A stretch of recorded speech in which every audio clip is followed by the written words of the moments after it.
This is Hospitality and Politics, powered by the New York City Hospitality Alliance. I am very excited just looking at both of your smiles, looking at me. It's making me laugh. I have Jeffrey Bank, who is the CEO of the Alicart Restaurant Group that operates Carmines and Virgil's.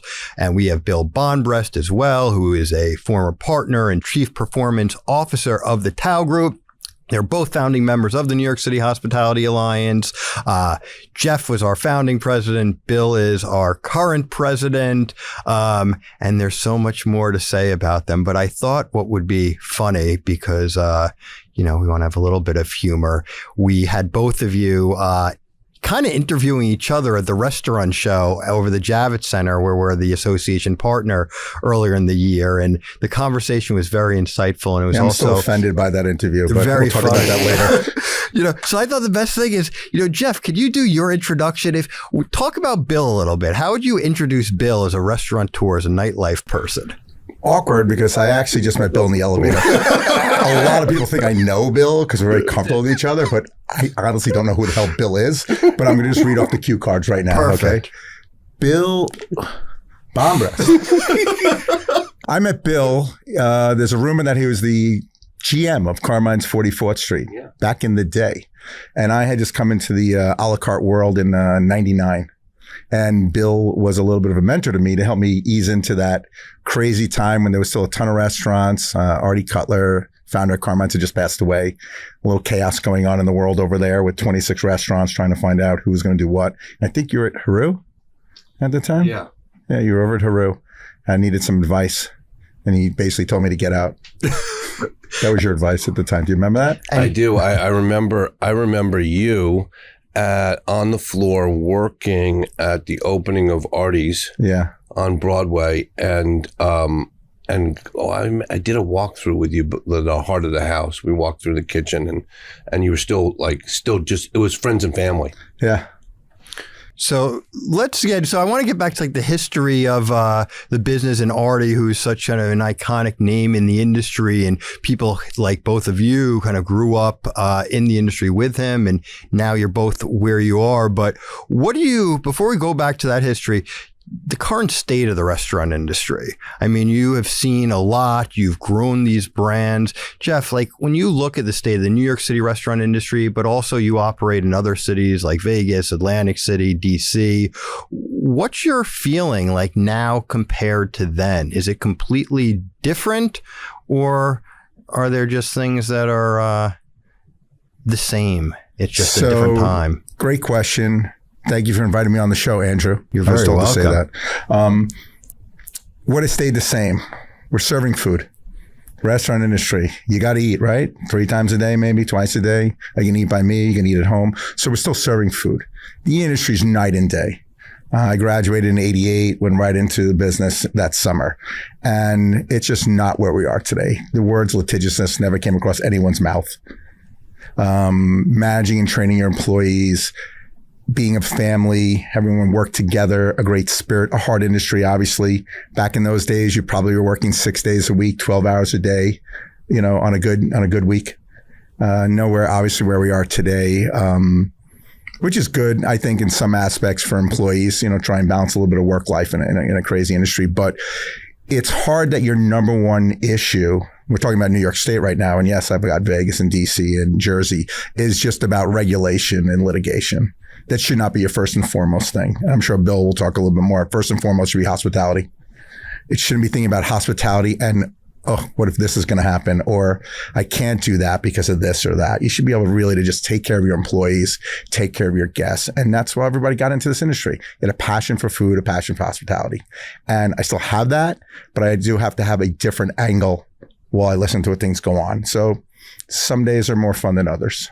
What about you, Bill? Same thing? Just the regulatory environment has changed the dynamic of being in the business, or what else? I think guest expectations are different as well. Yes. And it's harder and harder because of the cost centers in our industry to really drive the kind of margins that we were all able to realize when we first got into this business. And what that ultimately means is less opportunity for our people. And that's what's the biggest change.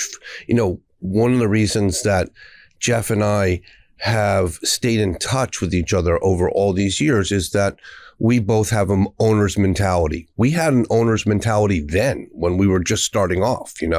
I had a few points in the Carmines on 44th Street as an equity partner that incentivized me, but I was thinking and acting like an owner way before Artie ever gave me that opportunity. And that's changed. Finding those people who are really have an owner's mindset and want to do this thing because they believe in the opportunity for themselves, for their families, but also for the people who they're responsible for, is different today than it was when we were first starting off. What's an owner's mindset to you?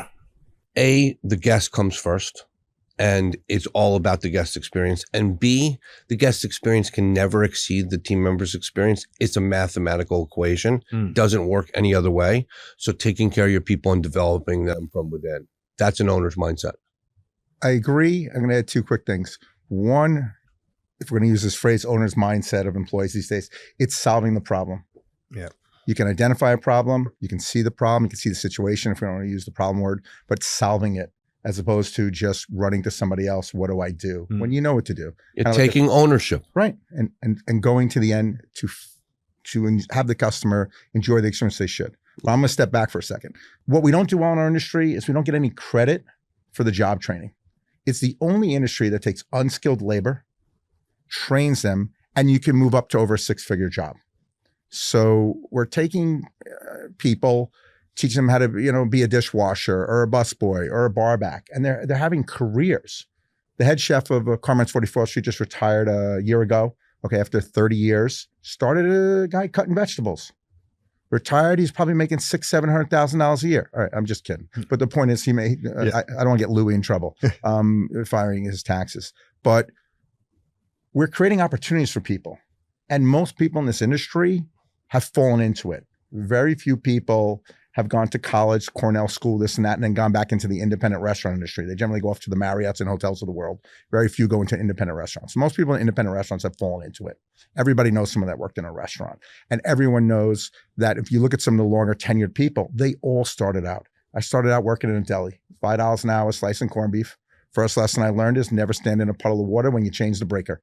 Okay, that was my first lesson. Good lesson. So what about, I agree, when you look at a restaurant, you go back of the house, front of the house. It really represents society as a whole. It's people, all backgrounds and everything, and talking about that opportunity and that growth. So obviously now you have bigger organizations, so you may not be, on the dining room floor every single day, but what are you looking at as far as characteristics in someone who is starting off as a dishwasher, as a porter? Can people at that level have an owner's mindset or a mindset that can be molded in that direction? You can make a good person, whether they're a dishwasher, a busser, any support position, a great general manager, a great person. Like, you can't make a great person you can't make a great, you can take a good person and teach them all the technical competencies, but you can't teach somebody the interpersonal skill set. And so that's what I look for. I look for, is this person do they believe what I believe? Yeah. And if they do, there's no ceiling, there's no glass ceiling. As Jeff said, we both came up through the ranks, and I started as a dishwasher as well. And it's the fact that I was the chief operating officer of one of the most successful hospitality companies ever is an amazing accomplishment, and one that I'm very grateful having had the opportunity. That said, I'm more grateful that I've had the opportunity to develop as many leaders in the industry as I have. And you said something about, when you're in our positions, or you get to a certain point, a senior level, leadership position, you're not on the floor as much anymore. That's a problem. That's one of the biggest reasons and one of the biggest changes in our industry. I watched my dad, at 55 and 60 years old, before he passed, he was on the floor and in his restaurant interacting with his guests and his team member all the time. That sense of ownership, that sense of being a part of what it is that we do. How do you train people like that? Because I think that's right. When you think of like a traditional old school restaurant, you think of it as the family business and the owner, living upstairs and being on the floor every day. No one's ever going to care about your restaurant, your baby, the way that you were going to. And as you grow, you have more locations. You just can't be there. I mean, Jeff can be everywhere at one time because he's omnipresent, but reality, you can't be everywhere. So how are you training, teaching, hiring people that are going to put the care and love into the restaurant when you're not there? So I think there's two kinds of employees. There's ones we've all met and you could see right away, like they're going to get it. We can work with them. We can bring them up and through the ranks. And then there's other entry-level employees that just aren't even thinking of this method. They're just thinking about, I need a job. I need to get some money. I need a check, and that's what I'm here for, and that's fine. And there's plenty of people that start out the way. It's contagious how your attitude is. Yep. So that's fancy word culture. Your culture has to permeate everything. I'm a meat and potatoes kind of guy. To me, when you show up, there's a problem. You show up. You're on your floor. When one of your employees has an issue, you show up. Even if you don't know if you're going to be able to fix it or help it or what you're going to do, you show up. So the staff starts to notice that. Our industry has a lot of restaurants. A lot of restaurants close and then another one opens 2 minutes after it with a fresh coat of paint. They close, back and forth. So there's plenty of bad actors in the industry that don't take care of their staff. So when you do, you'll start having people gravitate towards you. With longevity, it's very helpful for other people to see other people moving up. When we opened Carmines in Washington, D.C., went down there, was talking to everyone, was living down there for 3 weeks, even though we've got 8 restaurants all over the place, went down and stayed there for a couple of weeks. And one of the employees came over and goes, Mr. Bank, I heard your story. I go, first, call me Jeff. And he's like, I'm so excited. I heard that you were just doing 20th anniversary parties at Carmines up New York. And I said, yeah. He goes, well, ours is our 5th anniversary. Is that when we get certificates? I go, yeah. He goes, when I'm in the 5-year, I'm going to be there. And you're going to come over to me and go, I'm the best dishwasher you ever had. And I go, I'm going to tell you something right now. 2 things. If you're a dishwasher 5 years from now, we have failed you. And 2, you're probably not working for me because we're going to move you up. Yeah. And the only reason you're not going to move up is because you don't want to. And I don't have a job as a dishwasher. I have a career for people who want to be in the restaurant industry, that want to take care of their other employees, that want to take care of their customers, that get what we do. So there's a lot of tasks and you definitely have to train people and you need to have a palate in the kitchen and understand your drinks here and there. But if you're in our industry and you want a career, and you can understand that comes from taking care of people, whether it's our employees or our guests, there is a career path for you here. And it's exciting and it is contagious. And then other people see it and they understand that's your culture and that's where the path of this company is. And I think we've done that for a lot of years, coming on 35 years now, Carmines. And my mentality is a single store ownership. I felt when I was in my store, no matter what, I could fix anything. All I had to do is work harder. Now I think a little more about not just working hard, I got to work a little smarter because I cannot be in every place, even though I want to be in every place. But you have to show up, just as Billy said. Most restaurant owners are not sitting in office, don't want to sit in office. Offices in a restaurant are usually the size of a closet. Why? Because we don't want you in the office. You shouldn't be there. You belong on the floor, and that's where you need to be. And you can see that. You can feel it when you go into a place. Yeah. You can taste great food, but you can sense culture when you walk in somewhere. Yeah. From the coat check to the host to your waiter. What about just like keeping quality and keeping, you mentioned obviously like the people and giving them opportunity to grow through the ranks and everything. But, sometimes you see restaurants, they're successful and then they kind of try to be everything to everyone. And, something's not going wrong. So they try to change it. What do you do just for consistency? So Artie Cutler phrase, Billy may or not know this, Magne. The way you can accomplish that in your different restaurants, locations, and a lot of guys have a great restaurant and then they open a second or third, doesn't work out, is the best deals are the ones you walk away from. We're all offered restaurant deals the whole day long. You have a successful restaurant brand, this and that, there's gonna be a million opportunities for you. You need to not do 9/10 of them.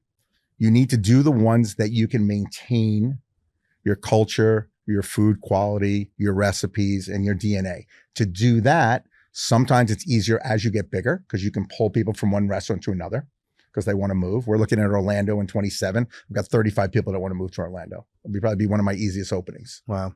Except for my kids wanting to go to Disney, which we'll deal with that later. But you obviously have to have your SOPs and your systems and your checklists, but it still comes down to the end of the day, these are the expectations and does people agree with them? Yeah. If the expectation is to put out a certain type of Peniel vodka, and this is the way we make it, and somebody understands that's the expectation, I can train that person to do that. We make a joke in the restaurant, and then we'll jump to Bill, is, our portions are quite large. Peniel vodka comes out, that's 4 people. That's a lot of pasta. Yeah. So every now and then for lunch, I'm making a joke here before we go crazy on the internet.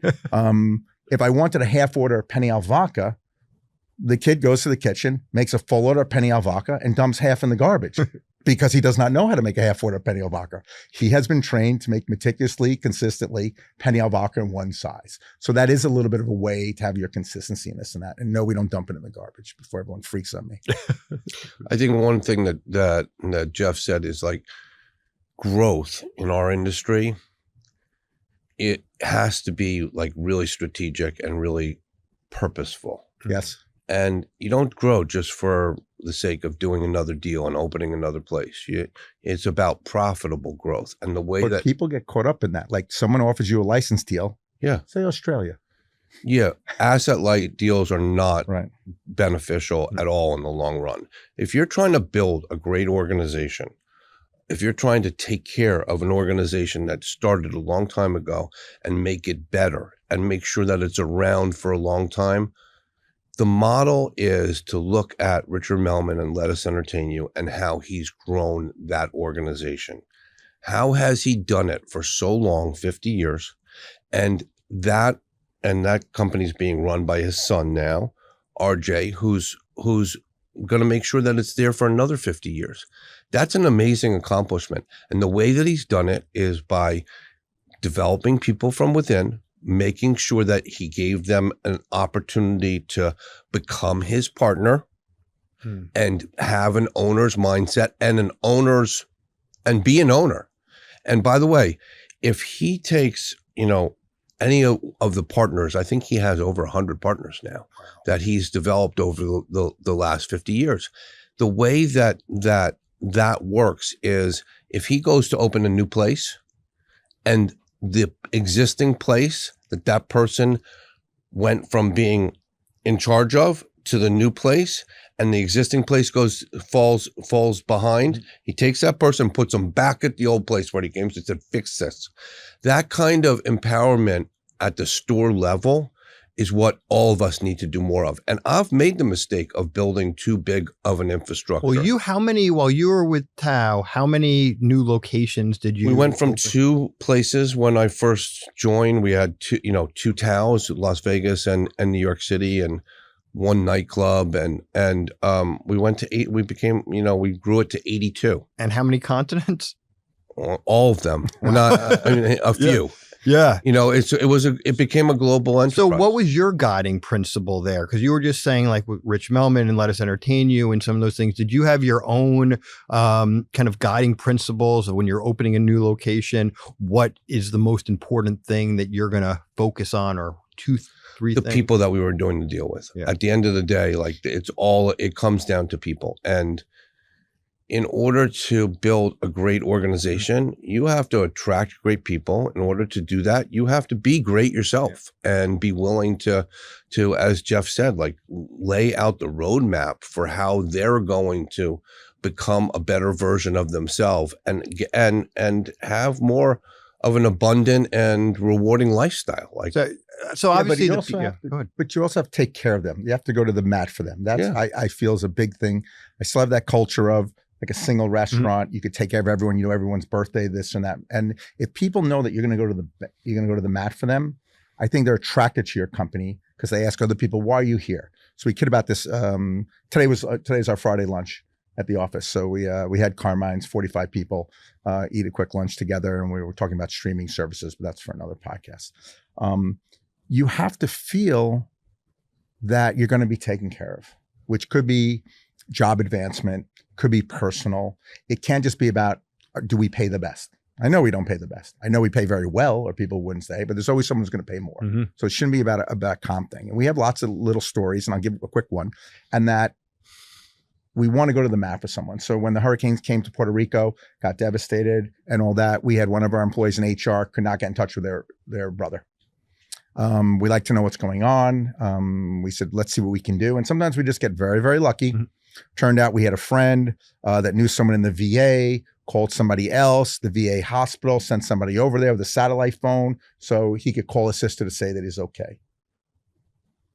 She wants to work for us for life. Yeah. I mean, life's a long time, but it just, you go to the mat for your staff. Everybody has an issue. Everybody has some problems. Everybody has baggage. If they don't, they just don't know about it, which is worse. And if you bend over backwards, I think that goes a long way in your culture, because then that can also then go to the guest. You can go to other employees. You get your empathy, which Bill thinks I have none, but that's for another podcast. It's okay.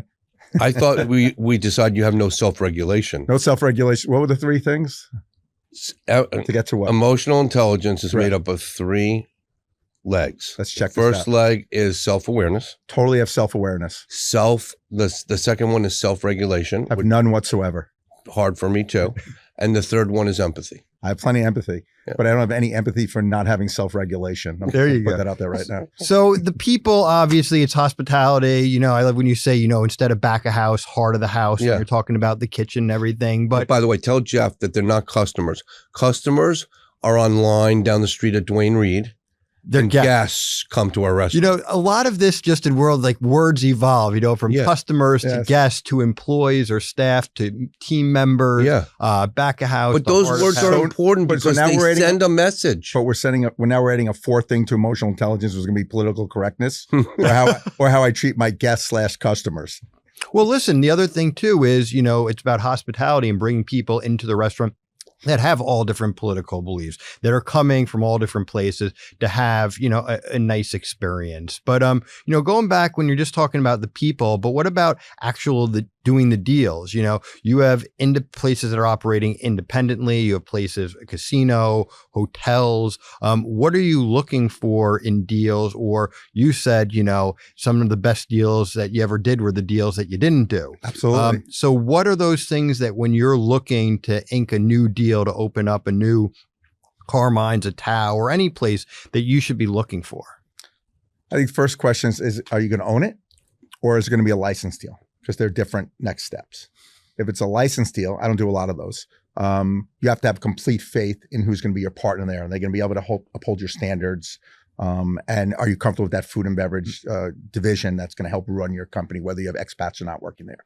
After that, you can discuss money, this and that in terms. But if you already don't, step one, don't feel good with them, how could you move forward regardless of the money? I've turned down many, many licenses deals for a lot of money, but did not feel comfortable they protect our brand. And without the brand, you don't have everything. If I'm owning it, location, location, location. It's a little corny, but that's what it is, because I can't really change my location after we open. Yeah. So is that the right location for me? Is it mixed use? Is it tourists? Is it business? Is it a theater district? Is it local customers? Is it a combination? What do I need? And then it's all about the lease. Yep. And at the end of the day, I think a lot of restaurateurs don't sign a lot of leases. Maybe you sign 1, 2, 3, 4 in your lifetime, but your landlord has done 10, 20, 30 deals. And even with the best of your attorney, you need to understand leases, because that's what you're going to be locked in. And the worst thing a restaurant owner could do is sign a 10-year lease, get going, start making a lot of money. It's working out great. And then all of a sudden, the end of their lease is coming up. They don't have enough term and they're not going to get a better deal. And that's where you see a lot of these restaurants that don't make it, not so much about culture, food, or service.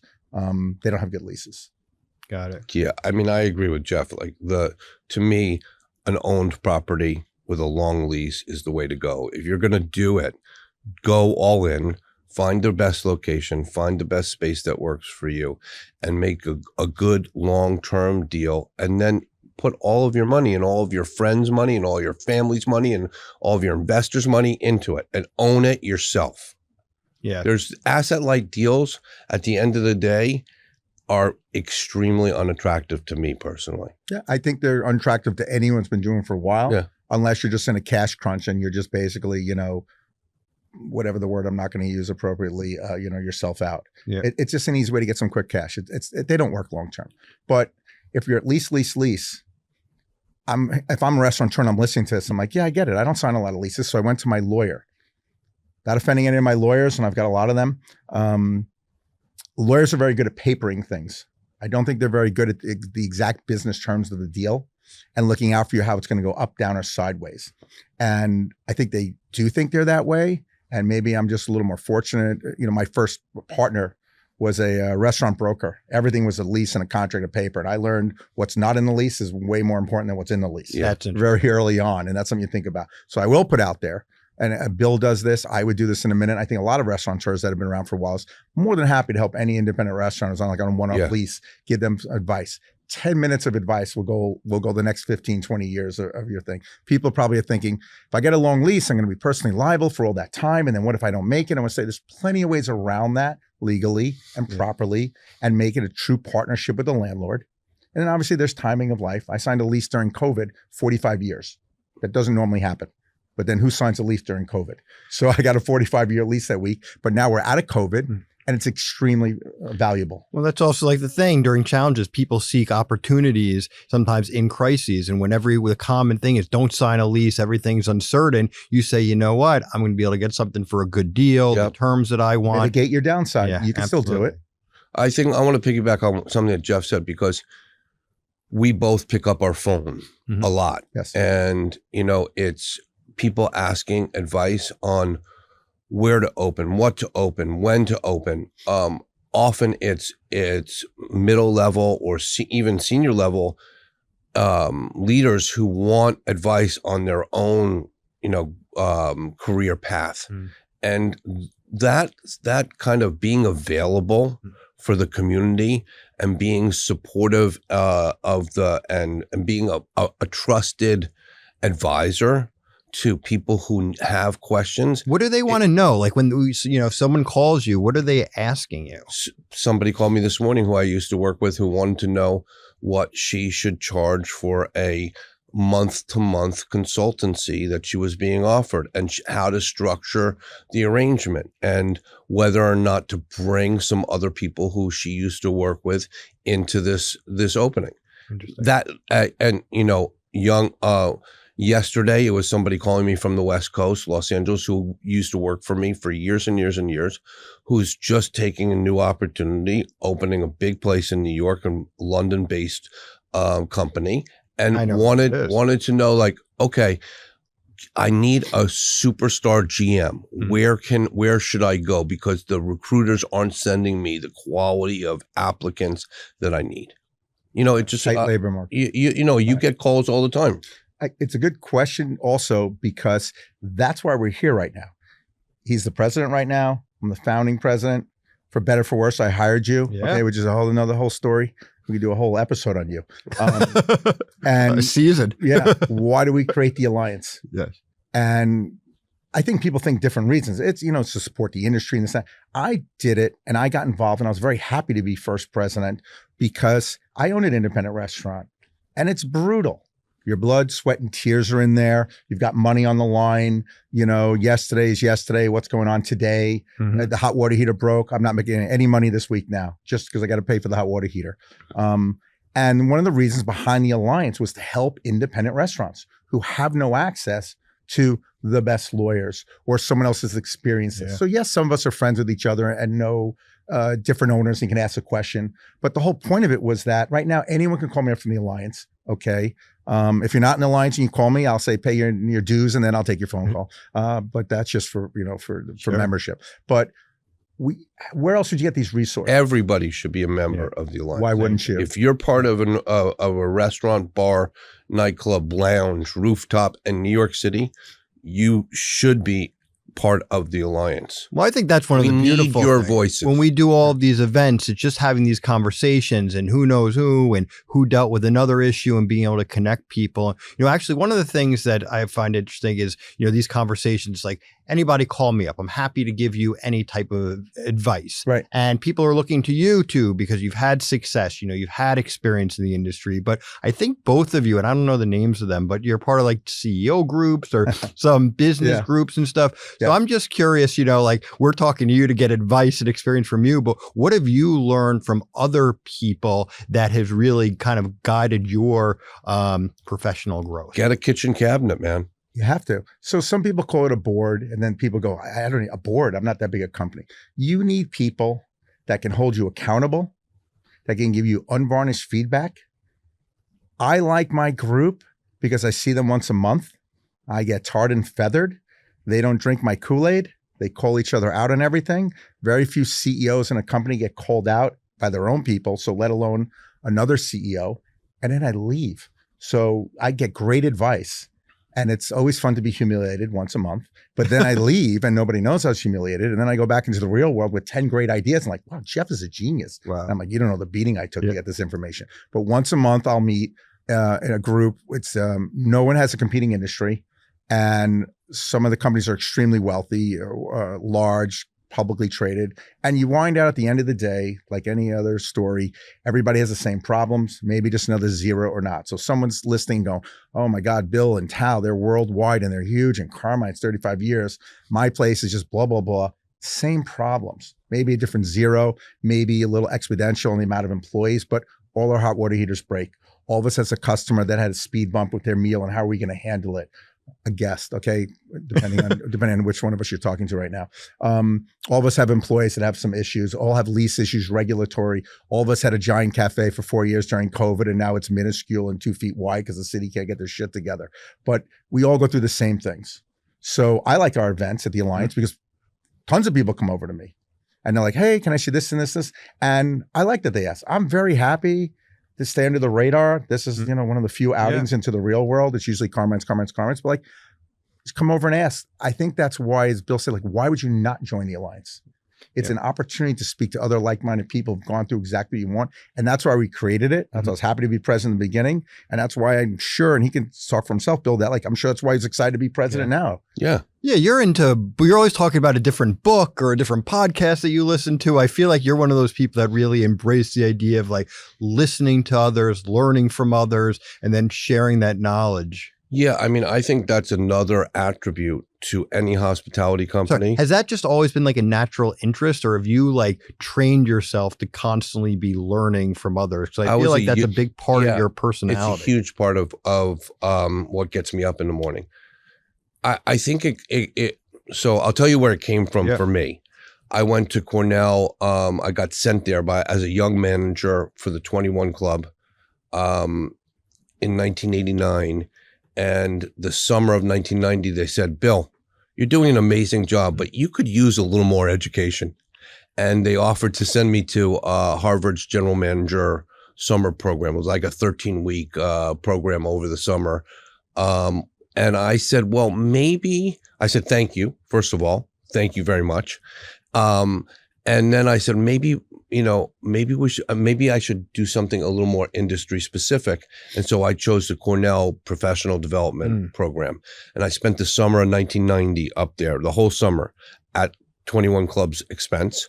And I studied, we did case studies. And one of the case studies was Rich Melman and Let Us Entertain You. And what I learned in that course, which was the most important course that I took over the summer, I took, accounting for food and beverage professionals, facility design, food service, like so many different technical courses. But this one course was on leadership. And the case study was Richard Melman and how he grew Let Us Entertain You.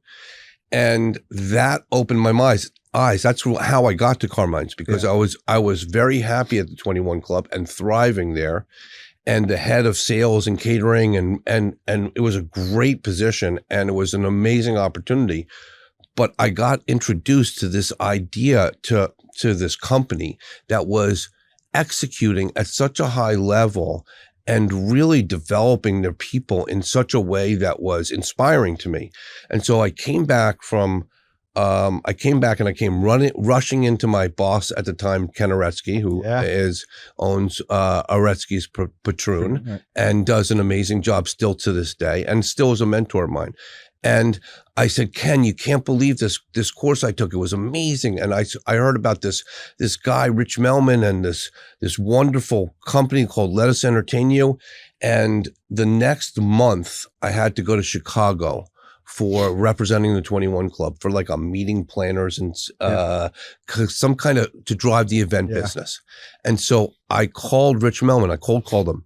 I said, it's Bill Bonbrest from the 21 Club. I'd love to come introduce myself and have a cup of coffee. And he said, sure. Okay. How about Monday night at 6 o'clock? Wow.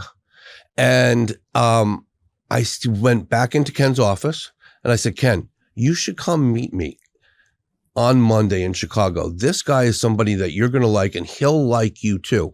One of the smartest and most generous things that I've ever done, because I didn't have to do that. But Ken was really good to me, and he was teaching me and leading me and showing me the way. And so I did that. We had this amazing night together, the three of us, on that Monday night, which would have been an hour cup of coffee with a young manager if I had shown up by myself. But because I had Ken there, we spent 7 hours together. Wow. Went to 10 of his places. And so that kind of generosity and hospitality kind of stuck with me. And that's how I ended up getting to Carmines, because I realized that it was possible to open up a multi-concept, multi-unit I wanted to expose myself to being in a multi-unit environment. And so I ran into, that's kind of how I got to being the learning person that I am. And I think that is a very good lesson for companies, because if we stay as a learning organization and are constantly improving, incremental improvement of 1% or 5%, like, you're just going to get better and better over time. Yeah. Like you mentioned, Ken, Rigie, Artie, you mentioned Rich Melman. So, we're so often like looking upwards towards people who have been there and done it. But I always think too, like, you learn from your kids, hopefully, patience, but also who do you see now, like, of the newer generation of restaurateurs? I know you're working with some of the different ones that are doing a really good job, because sometimes, not having experience and kind of going into things blind in a sense, or figuring things out often creates like an authentic vibe, something new, something exciting. Are there people in the industry that are doing there are tons of that them. are great, that are the future use? 100%. There's a young man by the name of John Neidick, and he has a partner named Craig Atlas. John's really the visionary and the CEO of the company. And what are the restaurants? And he has a bunch of places in New York that are very special. One's called the Nines. Yeah. He has underneath that a small nightclub called Acme. He's just opening they're just opening a new place called Bar Bianchi, which is going to be on the corner of Avenue A in Houston. And he has a managing partner who's running the business on a day-to-day basis and in the stores and on the floor and developing the people. And his name is Craig Atlas. Those two guys are doing great work. Yeah. You see anyone, any good meals lately, Jeff? Yes, that before. Do I like anyone, or do I like? Do you like anything? Jeff doesn't like anyone. I want to throw in one other name. Yes. Which is this, my friend and chef owner of a small, very special Japanese restaurant called Rosella down on the Lower East Side, Jeffrey Miller. And he's a young chef owner he's just opened his second place, and they got a 1 Michelin star called Bar Miller. So he has 2 places down on the Lower East Side. And he's doing very good work in the Japanese restaurant, sushi, omakase bar realm. And what I love about Jeffrey is that he has these 2 places. He's between the 2 of them, always there. And he has a small team and an open kitchen format, so that when you go into his place, Rosella, on the Lower East Side, you see what's like almost like a ballet of, it's a small place, 35 seats. It's just all counter, open bar and kitchen. But the team is all working together, and it's like they're doing a ballet. And it's great to see that kind of work being done. Le Voudor, an old French restaurant that just reopened. The guys that are from Frenchette and Le Roc, they're doing great work. And they have a maitre d' whose grandfather started the restaurant, owned the restaurant for like 40, didn't start it, but owned it for like 40 years. And he's at the front door, Derek, and doing such a great job. There are a lot of great people doing great work in New York City right now. Absolutely. Right. My world is a little more different. My mentorship is a lot more towards survival. There's a lot of my phone calls, a lot of other multi-unit operators, which I'm definitely going to name names because I don't think they appreciate that. scratching their head right now. Yeah, and you look at them and listen, everyone's busy for dinner. Yeah. So everyone looks at a restaurant and thinks, "Oh my God, they're killing it, they're crushing it," but dinner time does not make your rent for the entire month. So I get a lot of calls from a lot of different, a lot of groups about how you're handling this, how you're handling that. I really don't think of anyone as a competitor. I think this is an industry that there's plenty of people, because again, I said it earlier, everybody's got to eat. So if you're executing, you're going to be fine. But simpler said than done. To execute is not easy. We all know what we want to do, but then we have to create that. So there's a lot of questions because you need to find those surgeons. I'm having a problem with the fire department. Who's the lawyer can handle an oath hearing? I just got into this wage and hour lawsuit. How do I handle this? Is this really going to be a thing? My insurance rates just went up 35%. How do I even remotely handle that? There's a lot of calls about survival right now from people that you'd be like, that place is packed. Yeah. Like, what are you talking about? Yeah. It's a tough industry. And you asked earlier, I don't have a lot of this in Atlantic City and Vegas. I have a lot of it here in New York. Yeah. Why is so? I mean, that's an important thing because obviously with the Alliance, we focus so much on our advocacy. And I always say, it's not good enough to be just good cook or a hospitable host. You have to be a business person, but even more so now, I feel like you're a chief compliance officer. And so much of why people get into the industry is because they love food, they love people, hospitality, they want to create these experiences. But then they find themselves dealing with the fire department, with lawsuits and all these complex issues. Every city's different. Unfortunately, New York City has a history of educating us about regulation through fines. So when the grease trap size changes, you're not told. You're told when the DEP inspector shows up and walks into your restaurant that's been around for 10 years and says, your grease trap is undersized. Here's a violation. You have to deal with that. And then you also have to, replace your grease trap immediately. So you're getting educated through fines, which is obviously a problem. And we've heard this for decades. There's going to be a blue ribbon panel for this. There's going to be a commission for this. You've sat on a bunch of them. Absolutely. And I think people always have the best of intentions in the government. It just doesn't happen. And a great example is the cafes right now, which I know I was going to talk about. So thank God, with the Alliance's help, the city council's awareness, and the mayor, we were allowed to put roadside cafes out. Stuck on a rule of 25% occupancy, which is another day's conversation of how that did or did not make sense. But the roadside cafe was a lifeline for some people to survive. Some still didn't survive. They were put up. Obviously, there's always going to be some outliers that had, some wooden this or that and looked a little shanky, but there were like 12,000 of them. Okay. If you were to make a list of the accidents or people hurt or this and that, it's like next to none. So you basically had a 4-year experiment with these cafes up. I agree. Some of them should have come down. I think the health department could have inspected some and could have taken care of maybe some sanitation issues. But the structure, the size, the location did not cause any emergencies or issues or safety. So when we came out of the COVID era, the mayor was nice enough to announce we're going to extend roadside dining. We're going to need it. It's a staple of New York City. We want people out on the street. We want to be like France and this and that. It's going to be fun and great. And then boom, it went to the DOT. Death of all ideas, which doesn't really work in the DOT phrase, but they came out with so many rules and regulations, obviously with the best of intentions to protect people and be safe and that, which of course we should be. And the rules are incredible. You've got 70 of them approved right now in conditional approvals and like 10. I'm well versed in this, unfortunately, and I've had lawyers and support. I'm still chasing one, and I filed the day that you're allowed to file. One of mine in Times Square, which is not a residential area, was a long, nice, clean cafe. It had 65 seats. It employed 6 employees, waiters and bussers, and we were over a manhole cover. Okay. I don't know when's the last time anyone ever saw a manhole cover open, but let's put that aside. But we had an access trap to it, and it was easy to get to if anyone needed to, and that was that. The new DOT rules are you must be like 4 feet away from a manhole cover. So now we have 2 little cafes of about 12 seats each. Jobs are lost. And to me, and I know people are going to roll their eyes about this, it's not just about income. I'm not talking about like crime, poverty. Oh my God, we're not going to make it. I lost revenue. I know that if I'm going through that, that's why there's 70 cafes right now instead of the 12,000. Cut the number in half, 5,000. There's 70? The new rules make no sense whatsoever.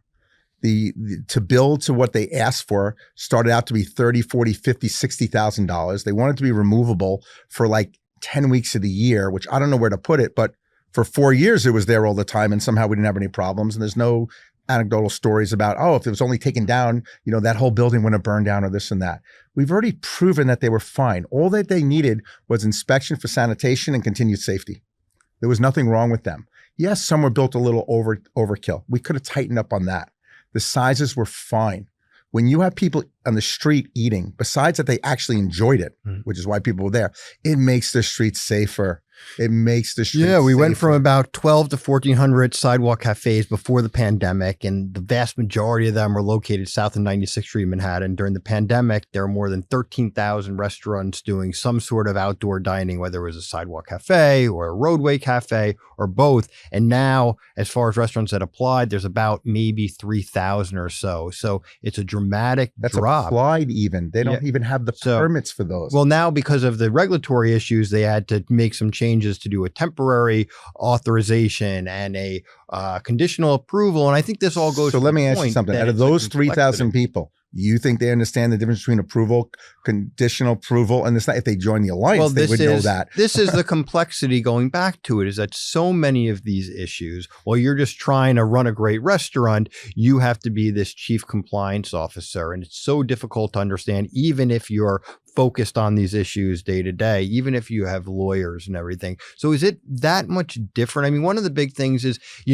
well, maybe it's just like this everywhere, and that's just the reality. No, it's not. What's different? So you're in different cities, different countries. What have you seen? Like, how much time do you spend focusing on New York City on regulatory issues if you're a restaurateur or nightlife person compared to being a restaurant and nightlife person in another city? I mean, go to Miami. Nobody's talking about the fire department in Miami. Go to Las Vegas. Go to, I mean, it's go to Austin, Texas. And why do you think that is? Is there? I don't know the why behind it, but I can tell you what the collateral damage is. Mm-hmm. Loss of jobs and an inferior guest experience. Yeah. Yep. Listen, it's hard. It also has to be part of the culture and appreciation of what the industry does. I really think sometimes we are the Rodney Dangerfield of industries, where we're creating all these jobs for people, unskilled, bringing them in, the exponential amount of going to vendors and linen companies and food companies and delivery and third party software and lawyers and how far you build that out, and people traveling to your city. What is it that you think government officials, elected officials don't understand about running a restaurant, a bar, a nightclub that they should understand that would make everyone's life in our industry easier? I think two things. I don't need them to, come spend the day with us, which obviously would always be nice. But I think they have to realize there's two things. Restaurant owners, by and large, 99% of them want their employees to be happy. If we don't have happy employees, we're not going to have good guests. See, I used the G word. There you go. Okay. You're wearing me down. So that is our intent. Every now and then, a politician will throw in something like, oh my God, did you hear what happened in Saigon Grill 15 years ago? And I'm like, the man went to jail. The process worked. It was a terrible, unfair situation, and he went to jail, just as he should. That does not make the other 99% of the thousands and thousands of restaurateurs evil people. And if you would start with that and understand that we're trying to help our employees, that we're not against them, that would be one important component, okay? The second would be understanding that the regulations are not all about safety. We have no upside to having foodborne illness. I have no upside to a fire. I have no upside to being robbed. I have no upside to the grease trap overflowing. These are all things I would not like to have anyways going on in my life. If you'd like to help me with that, educate me. The most ironic thing that goes on in New York City, all these agencies can give you fines and violations immediately without a warning. Ironically, except the fire department, 30 days to cure. Just to show you, I probably just screwed everyone with that comment. So sorry about that. But the irony is someone can come in if your chairs are blocking an exit, you're giving a ticket and told you have 30 days to move the chair, which obviously is ridiculous. You would move your chair if you had it there. There's this feeling that like we're making piles and piles of money. And again, it's going to sound a little ridiculous coming out of a man that just, that was in charge of a global empire of nightclubs. And I have restaurants all over the country. I get that. I'm talking more as my independent restaurant when I was that, and that's the majority of the restaurants. And that's why we're on calls of this. It's not so much about like Carmines. I'm out on the street. That's not what I'm saying. I'm very, very fortunate, and I appreciate that. There needs to be a real partnership and respect. You have a health department here in the city that has a grading system that's identical if your store is 50 seats or 200 seats or 500 seats. So how is that remotely possible? You're now given a letter grade based on 2-hour inspection, which is a snapshot of your year. If the letter grading system was so phenomenally set up in New York City, why don't we do it at the public schools? It would be great. I'd love to know if my kid went to a public school to A, B, or C. It's an obvious reason why, because the size of the cafeteria based on that score wouldn't pass. But I go to Vegas, they have high standards, but they have a different system for larger restaurants because they know that wouldn't work, which actually makes it stricter for me. Yeah. So but more of a practical. Collaborative approach and focusing on education and compliance first, not using animosity, regulatory methods. Yeah, be our partners as a last resort. One of the things, I mean, I'll ask you the question. Yeah. What has been the most helpful conversations that you've had with city and state officials around some of the issues that your membership, our membership faces, whether you're a mom and pop or whether you have multi-unit, multi-concept company? What has made the difference? Because I've been witness to and a part of explaining to city and state officials the why behind the importance of the tip credit or anything else. You know what? I think that there is an underlying muscle in government that is just always, flexing to regulate and flexing to make things more difficult. To protect everyone.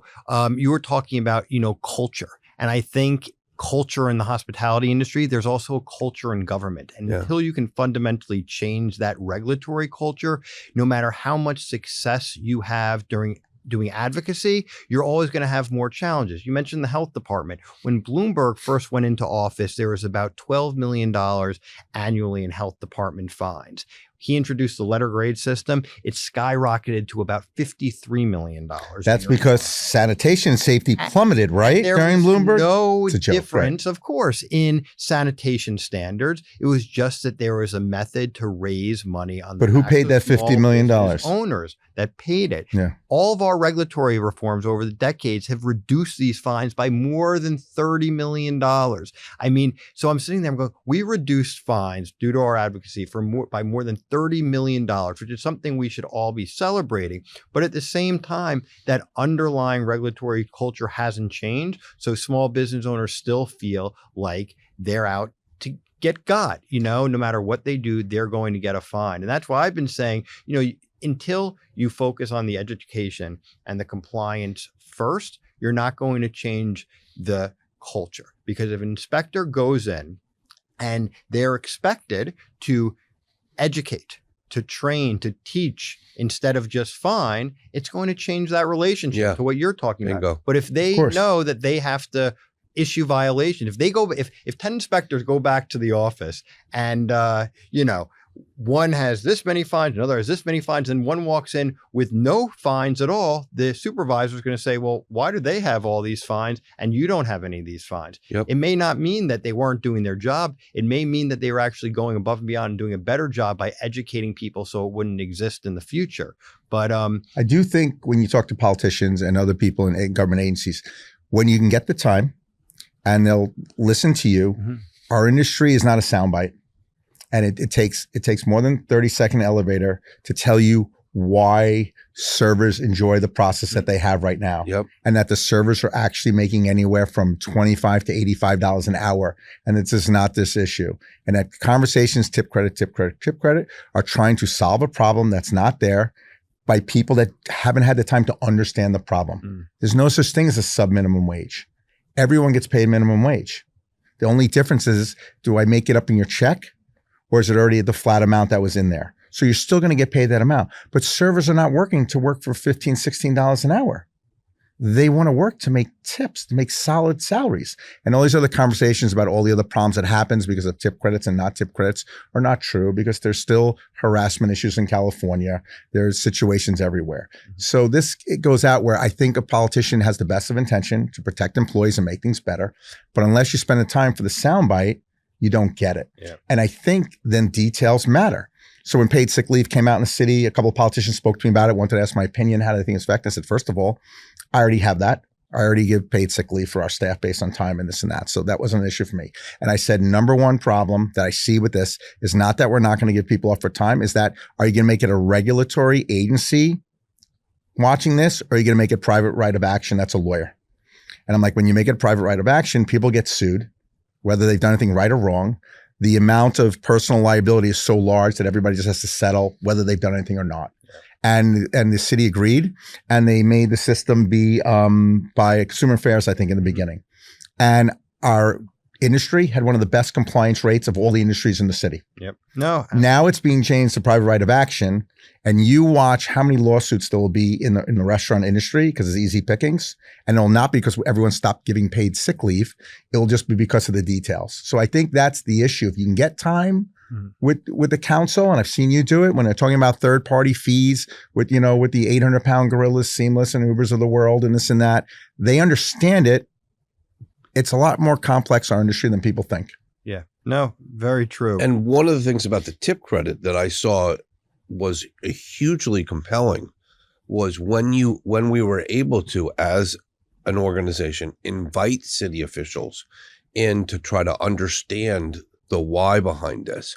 The most influential voices were those of the team members. Right. And there was, I think you showed a video that was about tipped employees. Yeah, it goes on. But I mean, that's one of the biggest things is that, tipped employees around the country have actually been leading the fight to stop the tip credit from being eliminated. They're reversing it right now in DC. They're trying to figure out the servers and the collateral damage in DC from this alone. I have a store there. Restaurants have been closing like crazy. And the number one reason was the removal of the tip credit. People are going to work in Maryland and Virginia. They don't want to work in DC.